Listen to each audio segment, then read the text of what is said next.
Black mail order bride was cheated on by cruel cowboy. The giant Comanche said, "You're coming with me." The stagecoach wheels kicked up dust clouds as they rolled into Broken Ridge, Texas. Evelyn Carter clutched her worn leather satchel tighter. Inside were letters from Nathaniel Bridger, promises of a new life written in careful script. The year was 1876, and she had traveled far from Mississippi after losing everything to corrupt officials who seized her family's land. Townspeople stared as she stepped down from the coach. Their eyes held judgment she knew too well. Whispers followed her boots on the wooden sidewalk. She held her head high despite the familiar sting of prejudice. Nate Bridger waited by the church steps. Tall and clean-shaven, he smiled wide for the gathering crowd. His charm felt practiced, like words rehearsed in a mirror. The ceremony was brief. His handshake afterward was cold. At his ranch, Nate's mask slipped away. He showed her to a small room behind the kitchen. The main house was off limits. Her real purpose became clear when he dropped ledgers on the kitchen table. His ranch was failing. He needed someone who could read and write to manage his books. Days blurred into a routine of isolation. Evelyn cooked, cleaned, and tried to make sense of the chaotic financial records. Numbers told stories of poor decisions and mounting debts. Something else lurked in those pages, transactions that made no sense. The sound of horses drew her to the window. A massive man sat atop a painted stallion at the ranch gate. His dark hair fell past his shoulders. Even from a distance, his presence commanded attention. This was Tainha, a Comanche warrior who came to trade horses. Nate strutted outside, his voice loud and dismissive. The negotiation was one-sided. Nate shortchanged the warrior and pocketed a beaded medicine pouch from the horse's bridle. Tainha's jaw tightened, but he said nothing. His intelligent eyes missed nothing. After Nate went inside, Evelyn slipped out to the corral.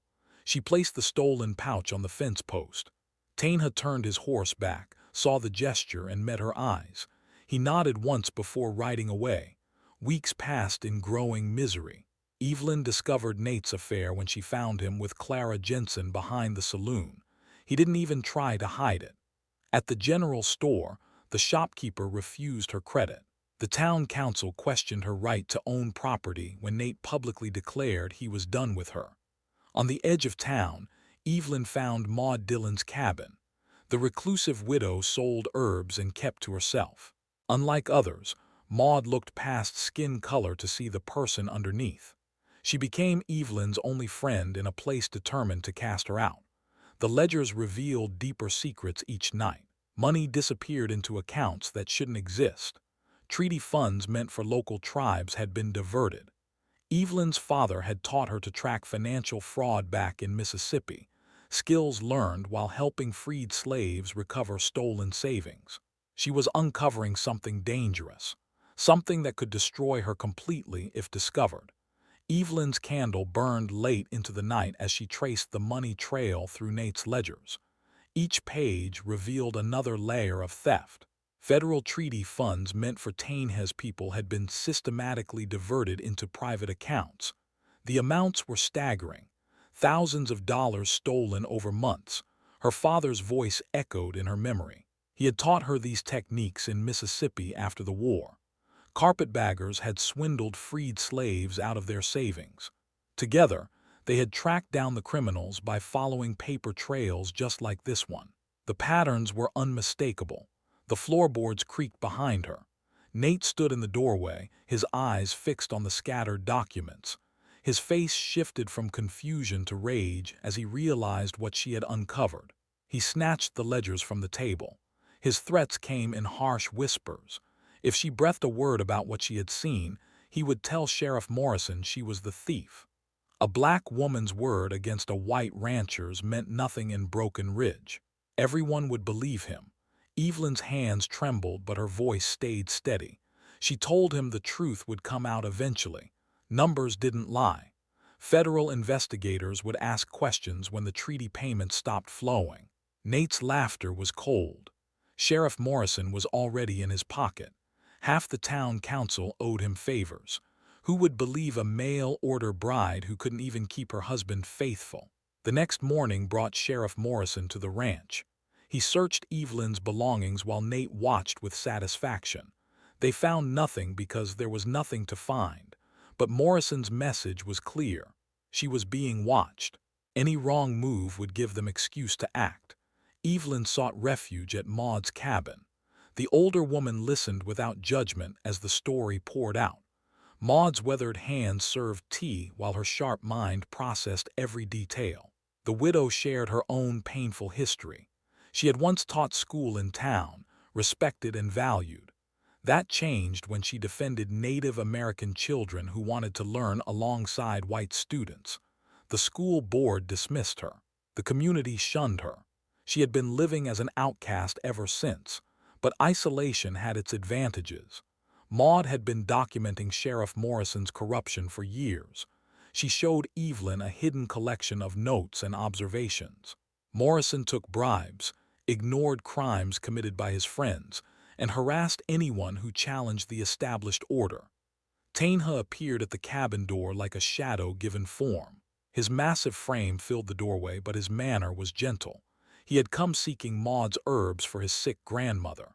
The three unlikely allies shared an evening meal. Tainha revealed his own hidden depths. He spoke perfect English, educated by missionaries as a child. Later, he had studied territorial law to protect his people during treaty negotiations. He understood the legal system better than most white settlers. His knowledge had saved tribal lands from previous fraudulent schemes. The warrior confirmed Evelyn's suspicions. Treaty payments to his tribe had stopped arriving months ago. Federal agents blamed clerical errors and promised investigations that never materialized. His people were suffering, while their rightful funds lined corrupt pockets. Days turned into a dangerous game of cat and mouse. Nate and Morrison increased their pressure. The general store refused to serve Evelyn. Other merchants followed suit. Townspeople crossed the street to avoid her. The message was clear: leave or face complete social destruction. But Evelyn had survived worse. She had watched her family lose everything in Mississippi to similar corruption. She had learned to fight back using intelligence instead of force. Her father's lessons had prepared her for exactly this moment.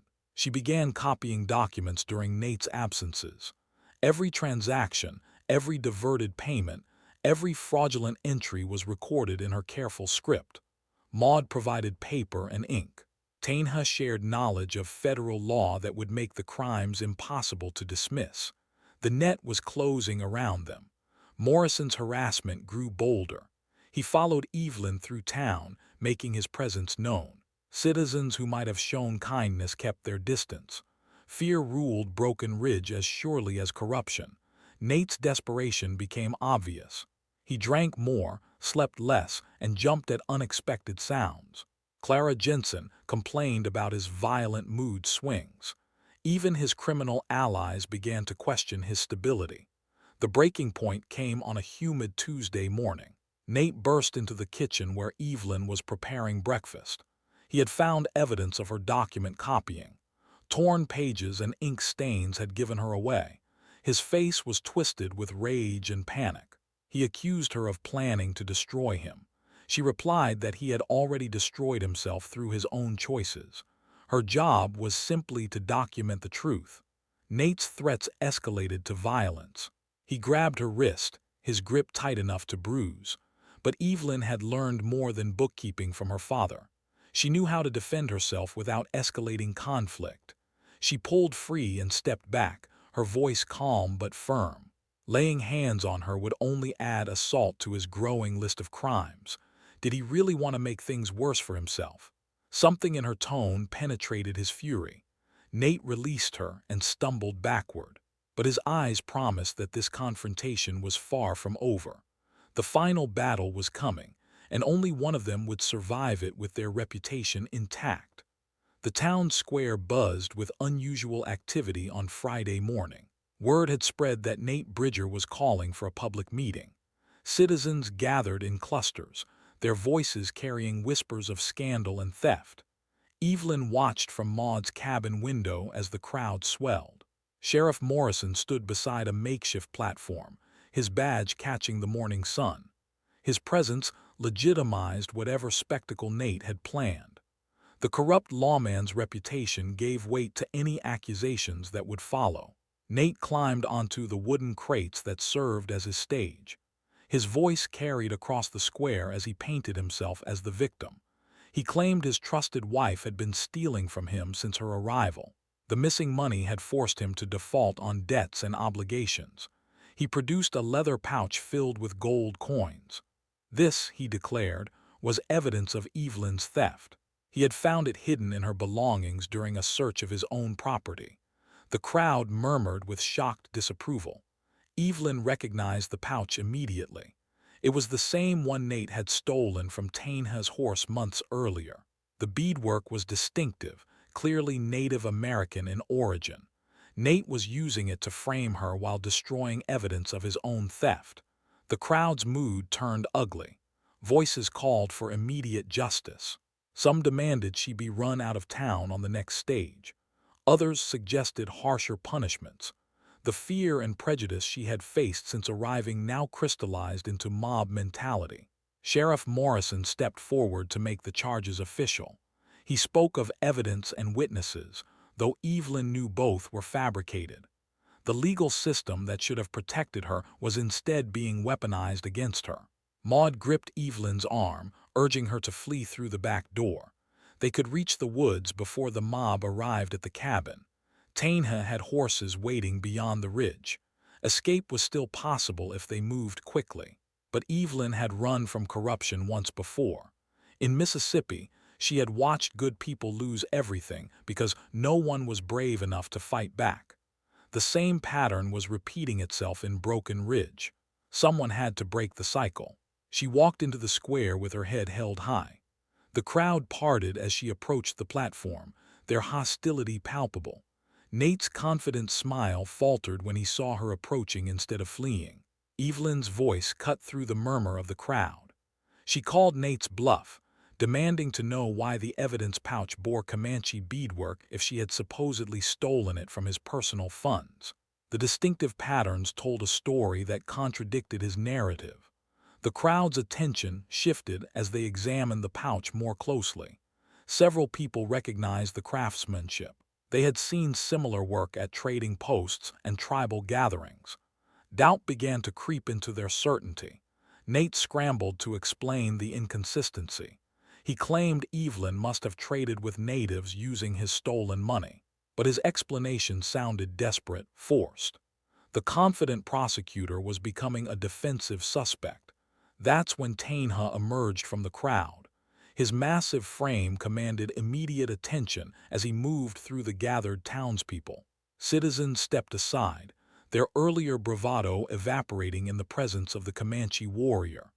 He stopped directly in front of the platform, his eyes fixed on the beaded pouch in Morrison's hands. His voice was calm but carried across the entire square. That pouch belonged to his grandmother. It had been stolen during a horse trade months earlier. The accusation hung in the air like smoke. Nate's face went pale as the implications became clear. If Tainha was telling the truth, then Nate was the thief, not Evelyn. The evidence he had presented actually proved his own guilt. Evelyn seized the moment. She pulled out the copied documents she had prepared, her father's lessons guiding every move. These papers would prove the real scope of Nate's crimes. Embezzlement was just the beginning. Her voice carried the authority of someone who understood financial fraud intimately. In Mississippi, she had helped her father track carpetbaggers who stole from freed slaves. They had used the same techniques to expose corruption that reached into the highest levels of local government. She spread the documents on a nearby barrel, transforming it into an impromptu evidence table. Each page told part of a larger story. Federal treaty funds had been systematically diverted from tribal accounts. The missing money wasn't in her possession because it had never been Nate's to begin with. Tainha stepped forward to provide context that stunned the gathering crowd. He wasn't just a warrior who traded horses. He was an official tribal negotiator who had studied territorial and federal law. His knowledge of legal procedures surpassed that of most settlers. He explained how treaty violations were federal crimes that carried severe penalties. The stolen funds represented agreements between sovereign nations and the United States government. Local corruption had escalated into an international incident. The crowd's mood began shifting as the evidence mounted. Several townspeople stepped forward with their own stories of suspicious dealings with Nate. Money that had disappeared, contracts that had been altered, debts that had been mysteriously transferred. Sheriff Morrison tried to regain control of the situation. He dismissed the documents as forgeries and the testimonies as lies. But his protests sounded increasingly hollow as more evidence emerged. Maud appeared at the edge of the crowd, carrying a wooden box filled with her own documentation. Years of careful observation had recorded Morrison's corruption in meticulous detail. The sheriff's crimes were about to be exposed alongside Nate's. The platform that was meant to destroy Evelyn had become the stage for truth itself. Maud's wooden box hit the barrel with a solid thud. The sound silenced the murmuring crowd as she began removing years of carefully documented evidence. Each paper represented another instance of Sheriff Morrison's corruption, methodically recorded by a woman everyone had dismissed as a harmless recluse. The first document detailed bribes Morrison had accepted from cattle rustlers. The second showed protection money collected from illegal gambling operations. Page after page revealed a systematic pattern of lawlessness disguised as law enforcement. Morrison's face flushed red as he tried to snatch the papers away. Maud stepped back, her voice carrying the authority of a former schoolteacher addressing unruly students. She had taught half the adults in this crowd. They remembered her lessons about right and wrong. The sheriff's protests grew desperate. He claimed the documents were fabricated by a bitter old woman seeking revenge. But the crowd recognized Maud's precise handwriting and attention to detail. Her reputation for honesty was unshakable, unlike his. Thomas Garrett, the blacksmith, pushed through the crowd. His weathered face was grim as he addressed the gathering. Morrison had demanded payment to ignore stolen tools from his shop. The sheriff had threatened to arrest Thomas for the very crimes he was allowing others to commit. Sarah Mitchell, the baker's widow, stepped forward next. Morrison had forced her to pay protection money after her husband died. He claimed it was for extra security, but the real message was clear: pay or face harassment that would destroy her business. More testimonies followed as the dam of fear finally broke. Citizens who had suffered in silence found courage in numbers. Morrison's web of corruption unraveled thread by thread under the weight of collective truth. Evelyn returned attention to her financial documents. She explained how the missing treaty funds connected to a network of fraudulent accounts. Nate hadn't been working alone. The scheme required cooperation from local banks and government officials. Tainha provided the legal framework that transformed local corruption into federal crimes. Treaty violations fell under federal jurisdiction, beyond the reach of local corruption. The stolen money represented agreements between sovereign nations, making this an international incident. The warrior's knowledge of territorial law impressed even his former skeptics. He cited specific statutes and precedents with the precision of a trained attorney. His education had been dismissed because of his heritage, but his expertise was undeniable. Judge Coleman emerged from the crowd, his presence adding official weight to the proceedings. The territorial judge had arrived in town that morning for scheduled court sessions. He had witnessed the entire confrontation from the crowd's edge. Coleman examined the documents with practiced eyes. His legal training confirmed what Evelyn and Tainha had presented. The evidence was compelling, comprehensive, and damning. Federal authorities would need to be notified immediately. Nate made a desperate attempt to flee, pushing through the crowd toward his horse. But townspeople blocked his path. Their earlier support transformed into righteous anger. They had been manipulated and lied to by someone they had trusted. The sound of approaching horses announced the arrival of additional authority. Federal marshals rode into the square, their timing almost miraculous. Tainha had sent word through official tribal channels days earlier, requesting investigation into treaty violations. Marshal Williams dismounted and surveyed the scene. His weathered face showed no surprise at finding corruption in a frontier town. He had seen similar schemes across the territory. Local officials stealing federal money was unfortunately common. Evelyn presented her evidence to the federal officer with calm professionalism. Her organizational skills impressed the marshal as she walked him through each fraudulent transaction. The paper trail was clear, comprehensive, and legally actionable. Tainha provided additional context about the tribal perspective. His people had suffered while their treaty funds lined corrupt pockets. Children had gone hungry. Elders had died without proper medical care. The human cost of the theft was devastating. Marshal Williams arrested both Nate and Sheriff Morrison on federal charges. The crimes crossed multiple jurisdictions and violated federal law. Local corruption had escalated beyond territorial authority, requiring federal intervention. The crowd watched in stunned silence as their former leaders were led away in chains. The men who had ruled Broken Ridge through fear and manipulation were now powerless prisoners facing federal prosecution. Judge Coleman addressed the gathering, his voice carrying legal authority. Emergency measures would be implemented immediately.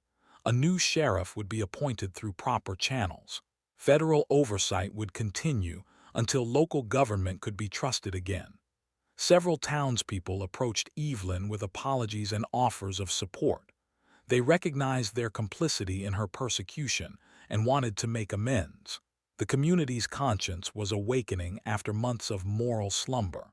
Maud received similar recognition for her courage in documenting the truth.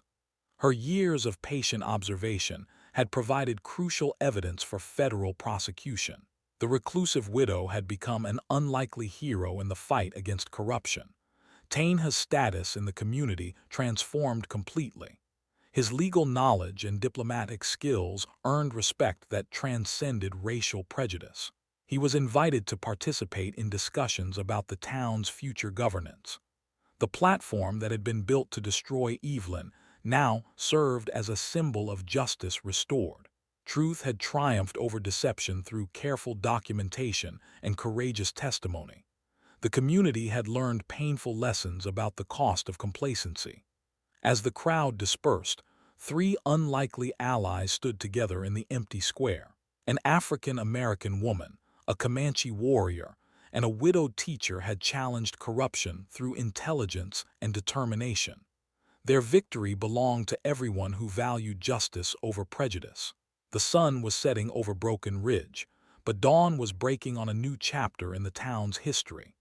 3 weeks after the arrests, Broken Ridge began showing signs of transformation.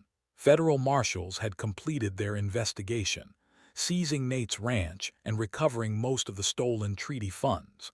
The money was returned to tribal accounts, allowing Tainha's people to purchase desperately needed supplies before winter. Judge Coleman appointed Deputy Marshal Roberts as temporary sheriff. Roberts was honest, experienced, and committed to enforcing law equally for all citizens. His first official act was establishing office hours where anyone could report crimes without fear of retaliation. The town council called an emergency meeting to address the leadership vacuum. Several members had been implicated in the corruption scandal and forced to resign. New elections would be held, but immediate decisions were needed about basic municipal functions. Thomas Garrett nominated Evelyn for the vacant treasurer position. Her financial expertise had exposed the fraud that nearly destroyed the community. Who better to manage town funds with transparency and accountability? The motion passed unanimously. Evelyn's first task was auditing all municipal accounts. She discovered additional irregularities beyond Nate's embezzlement. Previous treasurers had been sloppy at best, possibly corrupt at worst. Years of poor record-keeping had hidden waste and mismanagement. Her systematic approach impressed the remaining council members. She created clear documentation procedures, established checks and balances, and implemented regular reporting requirements. The town's finances became transparent for the first time in years. Maud reopened her school with community support. Parents who had once shunned her now begged her to teach their children. Her reputation for fairness and intelligence made her the natural choice to educate the next generation. The school welcomed students regardless of background or heritage. Tainha was appointed as official liaison between the tribe and town government. His legal knowledge proved invaluable in creating agreements that benefited both communities. Trade relationships flourished as mutual trust replaced suspicion and fear. The three allies met regularly at Maud's cabin to coordinate their efforts. Their unlikely partnership had become the foundation for Broken Ridge's renewal. Citizens who had once dismissed them now sought their advice on important community matters. Evelyn established her own bookkeeping practice in the former sheriff's office. Local businesses requested her services after witnessing her investigative skills. She helped merchants organize their finances, detect employee theft, and plan for future growth. Her reputation spread to neighboring towns through travelers and traders. Business owners facing financial difficulties traveled to Broken Ridge seeking her expertise. What had started as survival necessity was becoming a thriving professional practice. Tainha's diplomatic success opened new opportunities for cross-cultural cooperation. Other tribal leaders sought his advice on dealing with territorial authorities. His ability to navigate both legal systems made him an invaluable mediator in regional disputes. The partnership between Evelyn and Tainha evolved beyond professional collaboration. Their mutual respect had deepened into genuine affection built on shared values and complementary strengths. Romance bloomed slowly, rooted in equality and understanding. Their relationship challenged conventional expectations but found surprising acceptance in the transformed community. Citizens who had learned painful lessons about prejudice were more open to unconventional partnerships based on character rather than appearance. Maud served as unofficial matchmaker, hosting dinners where the couple could spend time together away from public scrutiny. Her cabin became a sanctuary where they could explore their growing feelings without judgment or interference. The recovered ranch became a symbol of justice served. Federal authorities sold the property at auction, with proceeds going to compensate Nate's victims. Several tribal families purchased parcels, establishing the first integrated farming community in the region. Evelyn bought a small house near the town center with money earned from her growing practice. The modest home represented independence and belonging she had never experienced before. She was no longer a displaced person seeking acceptance, but a valued community member. Sheriff Roberts reported dramatic improvements in public safety and civic cooperation. Crime rates dropped as honest law enforcement replaced corruption. Citizens began trusting authorities again, leading to better cooperation in solving problems. The federal trial of Nate and Morrison became regional news. Their convictions sent strong messages about accountability and justice. Other corrupt officials across the territory resigned rather than face similar investigations. Judge Coleman praised Broken Ridge as a model for frontier justice and community transformation. The town's peaceful resolution of corruption through legal channels demonstrated that frontier communities could govern themselves responsibly when given proper leadership. Business flourished as word spread about the town's renewal.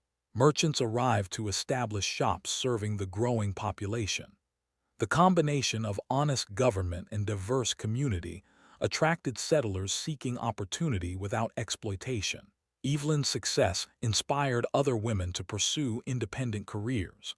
Several opened their own businesses with her advice and encouragement. The community's economic growth benefited from including previously marginalized talents and perspectives. Tainha's mediation services expanded beyond Broken Ridge to encompass regional disputes between multiple tribes and settler communities. His reputation for fairness and legal expertise made him the preferred choice for complex negotiations. The school's integration became a source of community pride rather than controversy. Children learned together regardless of background, creating friendships that would shape the region's future. Maud's teaching philosophy emphasized cooperation over competition. Letters arrived regularly requesting Evelyn and Tainha's assistance with similar problems in other communities. Their success in Broken Ridge had created demand for their unique combination of financial expertise and diplomatic skill. The transformation was remarkable but not complete. Challenges remained as the community continued growing and changing. However, the foundation of honest leadership and inclusive governance provided stability for whatever challenges lay ahead. 6 months had passed since the confrontation in the town square.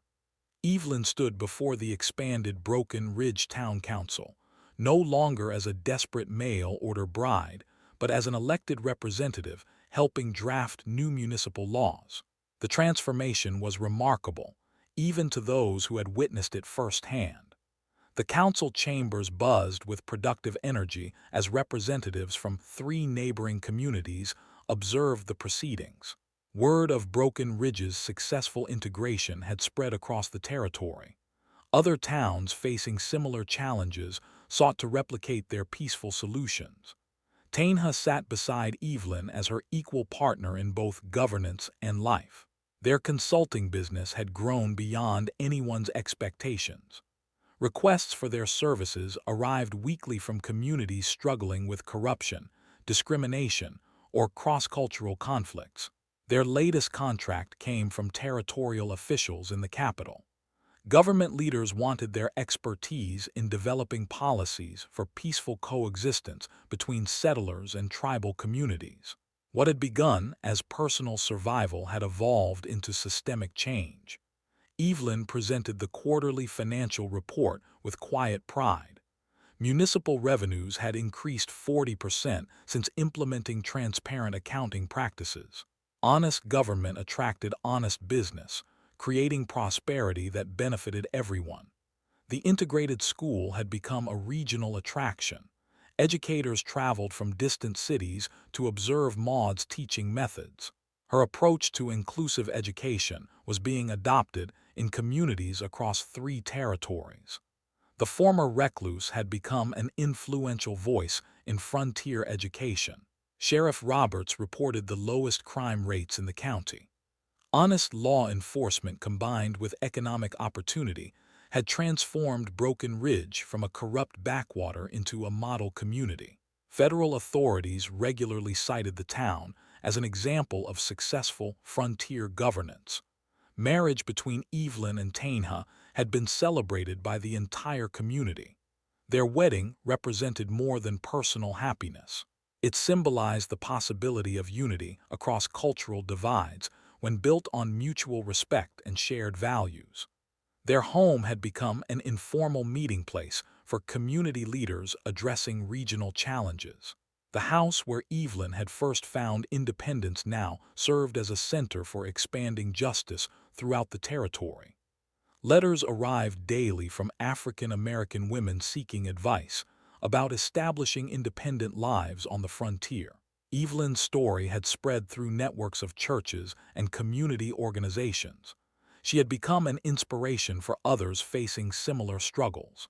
Tainha's reputation as a diplomat had earned recognition from tribal leaders across the plains. His success in protecting his people's interests through legal channels rather than warfare offered hope for peaceful coexistence. Young warriors traveled great distances to learn his methods. The former Bridger Ranch had been transformed into a cooperative farming community. Families from multiple backgrounds worked the land together, sharing profits and responsibilities equally. Their success challenged assumptions about racial cooperation in agricultural settings. Federal investigators had concluded their work, declaring Broken Ridge a model for combating frontier corruption. The systematic documentation provided by Evelyn, Tainha, and Maud had enabled prosecutions that cleaned house across the territorial government. Judge Coleman's final report praised the community's transformation as unprecedented in his 30 years of frontier service. The peaceful revolution had achieved more lasting change than violence ever could have accomplished. Justice through law had proven superior to justice through force. Business continued expanding as word spread about the town's honest dealings and diverse opportunities. The railroad had announced plans for a depot in Broken Ridge, recognizing its importance as a regional hub for trade and governance. Evelyn's consulting practice had evolved into a training academy for municipal treasurers and accountants. Her students carried honest financial practices to communities throughout the territory. The ripple effects of her expertise continued spreading. Maud's health remained strong despite her advancing years. She credited her renewed purpose with extending her vitality. Teaching children from all backgrounds had given her life meaning that isolation never could have provided. The partnership between Evelyn and Tainha had inspired other cross-cultural collaborations. Their success demonstrated that diversity strengthened communities rather than weakening them. Prejudice was being replaced by pragmatic cooperation based on mutual benefit. Recent correspondence from Washington indicated that their work had reached the highest levels of government. Federal officials were developing new policies for territorial administration, based partly on lessons learned from Broken Ridge's transformation. The town council meeting concluded with announcements about upcoming visits from delegations representing 5 different communities. Each sought guidance on implementing similar reforms in their own regions. Broken Ridge had become an unlikely center of political innovation. As evening approached, Evelyn and Tainha walked home through streets that had once been hostile territory. Children of all backgrounds played together in the dusty roads. Merchants conducted honest business with customers regardless of heritage. The community had found its soul. Their journey from desperation to influence illustrated the power of courage combined with intelligence. Individual actions had catalyzed broader transformations that continued spreading across the frontier. What had begun as personal survival had become a movement for justice. The house that represented Evelyn's first taste of independence now sheltered a partnership that was reshaping territorial politics. Their love story had become a blueprint for social change that extended far beyond Broken Ridge. Tomorrow would bring new challenges and opportunities. Communities across the territory were awakening to possibilities they had never imagined. The work of building a more just society continued one honest relationship at a time. And that is all to the story, for now.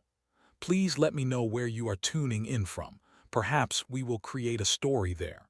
Consider liking this video and subscribing to our channel. And if you enjoy our content, click this video on your screen. I promise you it's worth watching. See you tomorrow.